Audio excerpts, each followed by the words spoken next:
We are starting our new series this morning. It is called The Ghosts of Christmas Past. You remember that movie that you may have seen about Ebenezer Scrooge, and there's these ghosts that were haunting him? Nothing's going to be quite that scary, I don't think, but we are going to look into your past, so it may be a little bit more scary than the actual movie that you watched, depending on what your past looks like. What's the hardest part about the holidays? People. Memories. Balance. Money. Stress. Hurts from the past seem to come back every year. Those empty chairs, those people that you wish were around for this holiday and they're not. You have holiday parties that you don't really want to go to. You have kids' parties. Kids, you have parties at school that you have to bring something to. And you might not want to go to. Like office parties. A lot of people don't want to go to office parties, but they end up going because they don't think if they don't go, the boss is not going to give them the raise that they think they need. There's unforgiveness that kind of rears itself up during the holidays. The holidays they're an interesting time of year because we're in early December, but we're all looking towards end of December. And we are celebrating the love of God in this amazing story on how he sent his son to be born in this world, to one day die so that we can have a relationship with God. And we love to celebrate that. But sometimes, while we're celebrating that, we're hating the person next to us at the table. We can't stand the person that's talking to us at a family gathering. We're celebrating this amazing story of God's love. And while we're dropping our kids off with maybe a spouse that we're no longer married to, we think, oh, man, I wish you would die. It is dark, but it's real. Those are hard conversations. We celebrate this amazing grace that God has given to us, but yet we're not always fast to show forgiveness to the people that are around the table with us. I think December is probably the perfect month for stress. It's the perfect time of year. We are changing seasons. We're going from rain to snow. We are looking at a new Starbucks menu, and there's like 50 different things that they're trying to sell me. I'm not sure what to get. Someone sent that to me yesterday. Look at all these different options. I'll just take my coffee black, please. We give our kids more sugar in December. That's a great idea. Builds the stress up. We go into December worried about weight that's going to be in January because we were trying to set our New Year's resolutions, but we're looking at the weight in December because January's coming. We have money issues more in December than we have the rest of the year because we want to buy gifts, especially if you're one of those people that buys gifts to get attention from people. And then we have past memories, and it brings up all those times we've been offended time after time after time. You put all this together, it's a perfect storm. It really is a perfect storm. I want you to remember this, though, that small people hold big grudges. Small people hold big grudges. We're going to talk about three main ways that you can be offended today. The first one is it's a bump. Category 1 is what I'd call it if we're talking about unforgiveness. But a bump is, someone cut me off in traffic. Happened to me the other day. I got cut off in traffic. Whatever. I don't think they were really trying to cut me off.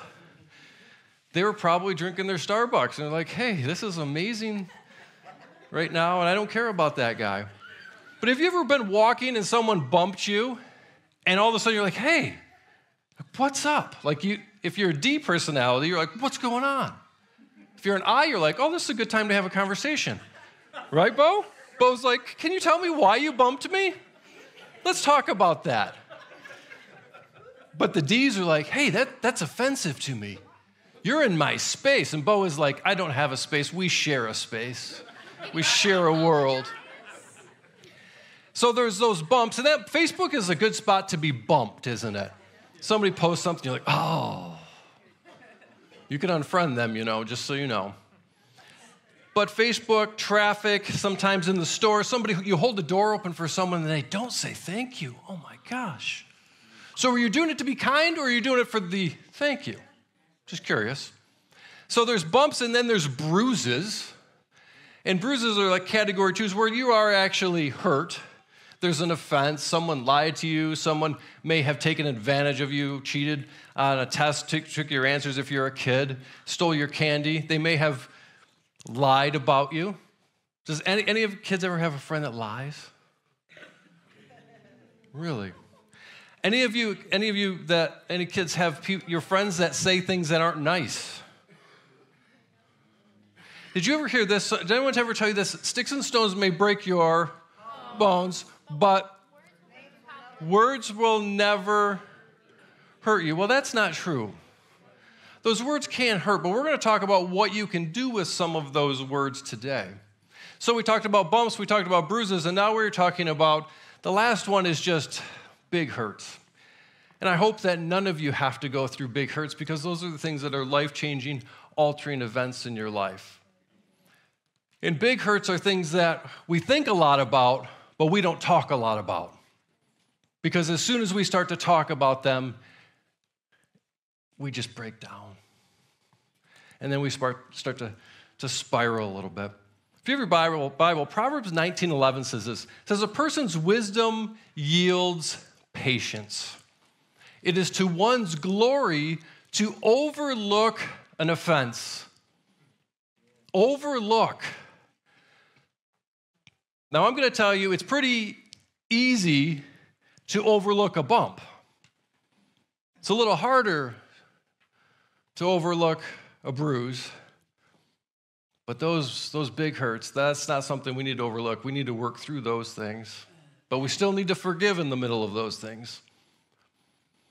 But that word overlook, it's not denying it. It's not saying, oh, that never happened. They didn't say that. It's not pretending that it didn't happen.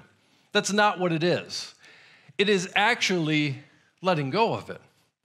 Okay, that happened. I'm going to let it go. I'm not going to actually pick that up. Think of it this way. When someone says something that bothers you or does something that bothers you, you have the opportunity to overlook it and not pick it up and carry it. When you pick up something that someone says, it's like you are putting a brick in your backpack and you are walking with bricks. And the more you pick up, the more you pick up, the more you pick up, the harder it's going to be. Some of us are so good at picking those things up, aren't we? The Hebrew word for that overlook is, kids, can you help me here? Abar. All right, turn to your neighbor and say that for me. Abar, and that means to pass over or to extend forgiveness. Can we say that? It is to one's glory to pass over, to extend forgiveness at an offense. Has anyone been offended in the last week? Raise your hand for me. Look at that. We're going to get some good practice here.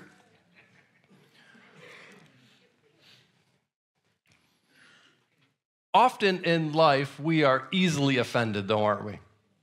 We are. Some people have thicker skin, we call it, than others.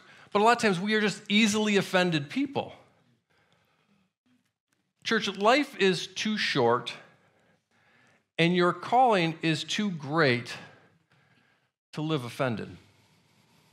Because what happens when you live in a state like this is you will always go back to the past.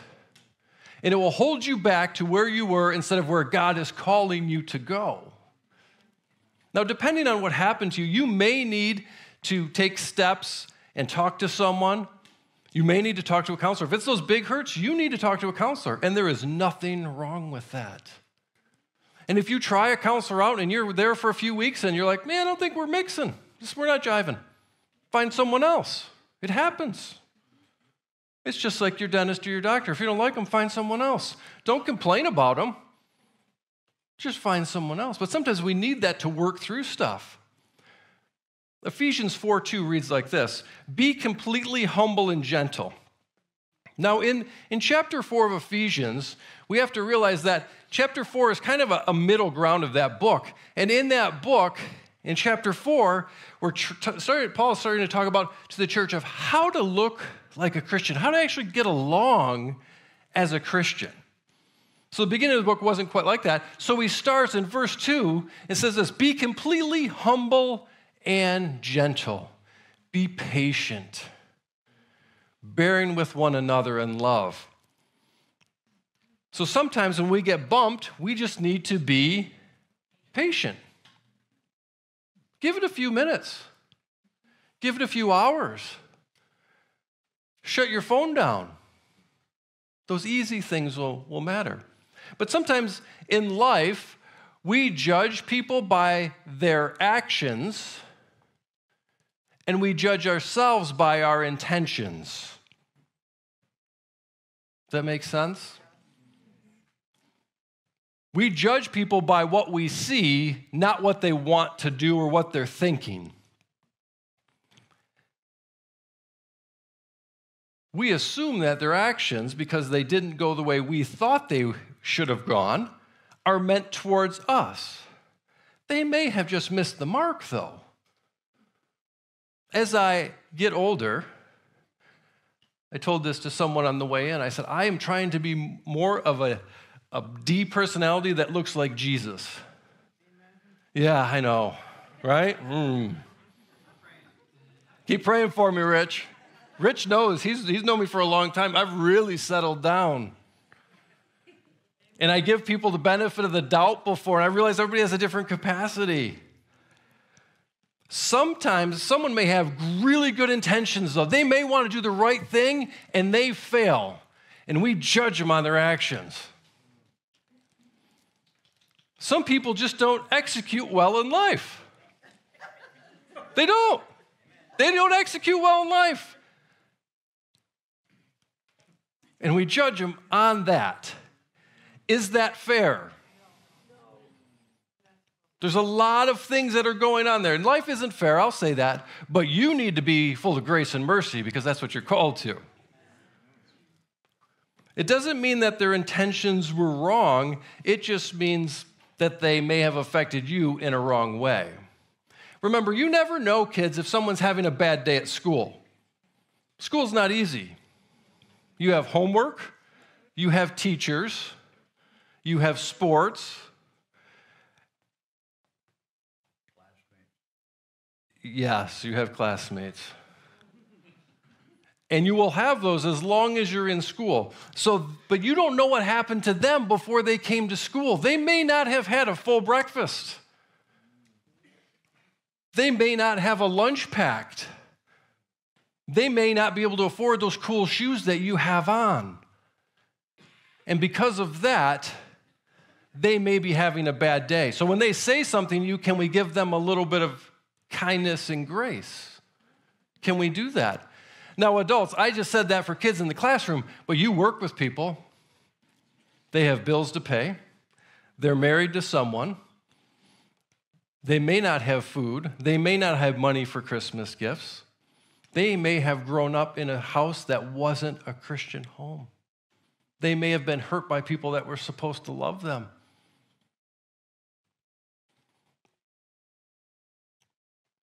Sometimes it's not about me. Hard concept, right? It's just not about me. And sometimes when someone does something to you, it's actually not about you, it's about them. And they don't know what they're doing sometimes. I'm not excusing behaviors. That doesn't make it right.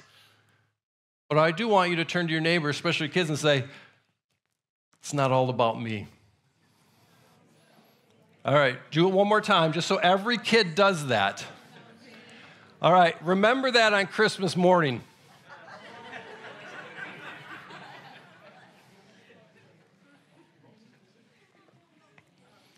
I have a great example of this. The other night, Sarah and I were relaxing a little bit, and earlier that day, we had like meeting thing, rest, meeting, rest, okay? So in the first rest, we watched something on TV that I wanted to watch. Of course, I don't know why she didn't want to watch it, but we did it. Watched what I wanted to watch. So then we did meeting, did some other stuff. We came home, and did you know there's a new Barry Sanders? Has anyone watched this? Is it good? I wouldn't know, because when I wanted to watch it, Sarah's like, well, we watched your thing last time. I'm like, it's Barry. It's Barry. She said, well, there's a lot of, okay, I'm going to apologize right now, but there's a lot of Hallmark Christmas movies on. Barry Sanders. All right, let's do that. All right, who's for a Hallmark movie? Go ahead and raise your hand. Wow. It's been on since July. But Barry, all right, who's my Barry fans? Barry. Oh, yeah. Well, it's almost even.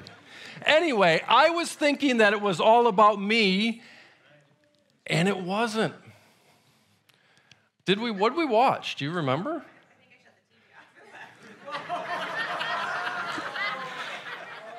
So that was a bruise. If you want to know. Oh, boy. All right, so we talked about bumps, we talked about bruises, we talked about big hurts, category 1, 2, and 3, if you've listened by sermons on forgiveness. With any of those, we have the choice that we can either rehearse it or we can release it. That's it. I will tell you that when you rehearse it, it hurts you. And the more you rehearse it, the more it will hurt you. If you are rehearsing a hurt in your head, in your mind, looking for an answer, you're probably not going to find it. I'm sorry. I'm sorry that you're hurt, but the more you rehearse it, it doesn't fix it.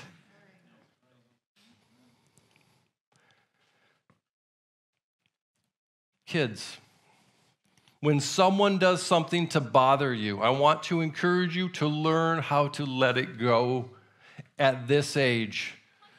Do not punch them. That is not letting it go. We want to let them go, because when you punch them, you're going to rehearse that in the principal's office later. I've been there, and that's not fun. Let it go. And your parents will tell you the same thing. It's better to let it go than to carry those bricks with you over and over and over. You see, when we think, we activate thoughts. Amazing, right? And when you activate thoughts, it actually affects your attitude. Wow. And your attitude is all of your thoughts put together, reflecting your state of mind. So think about this. All of your thoughts are like a salad. And when you have those thoughts, it all goes together. And the salad is your attitude. Some salads are good. Some salads are not so good. Our attitude is reflected in the chemicals that our brain produces. When we have a positive attitude, chemicals are flowing good. Things are good. When you have a negative attitude, things do not flow as well. They kind of get blocked. It's not really good. Have you ever had a really good milkshake and you tried to drink through that straw? That's what a negative attitude will do to your chemical makeup of your brain. And then it's all going to come through and it's going to give you brain freeze. It's kind of like the negative thoughts. That's really deep if you caught it. If you didn't, just laugh and say, oh, okay. But rehearsing the bad clogs our brain and impacts our bodies. This is science. It's all over the place. Do you remember the story of Joseph? Joseph had a life. Actually, I think if you have a sheet, Joseph is your guy, kids. But Joseph is such a good example of this. We remember that Joseph had a hard life because his brothers did what? Sold him. Why'd they sell him? Jealousy. If they would have just released it, I know some of you are like, well, it wouldn't have happened the way it should have happened. Okay. They still did a wrong thing. God just used the wrong thing. So he lives his life in jail. He's accused of doing wrong, goes through this process. Finally has this amazing reunion with his brothers. Now, he did a little rehearsing here, there's no doubt. But in the end of Genesis, chapter 50, his father is dead, and his brothers have this idea of what they should say to him. And at this point, he gains nothing because his father's dead. And he says this, "But Joseph said to them, 'Don't be afraid. Am I in a place of God? You intended to harm me, but God intended it for good.'" Can you see how he released that? He says, it's okay. I'm going to let it go. I'm not going to get back at you. I was thinking, I get this question a lot, how do I know if I've forgiven someone? Well, there's not a great scientific way, but I think with an Apple Watch, if you have your watch on and you think of them and your heart rate goes up, you haven't forgiven them. I'm going to do a study. I think that's a good study. But when you think of that person, you can bless them. You're on the path to forgiveness. And when you don't want them to be hurt, you don't want them to go through whatever misgivings it was that they did to you, you don't want paybacks, that's when we've taken steps of forgiveness. Now, forgiving doesn't excuse what they've done. Hear me. That doesn't excuse any of the wrongs that have been done to us. But what forgiveness does is it frees us from rehearsing and being tied to that specific thing.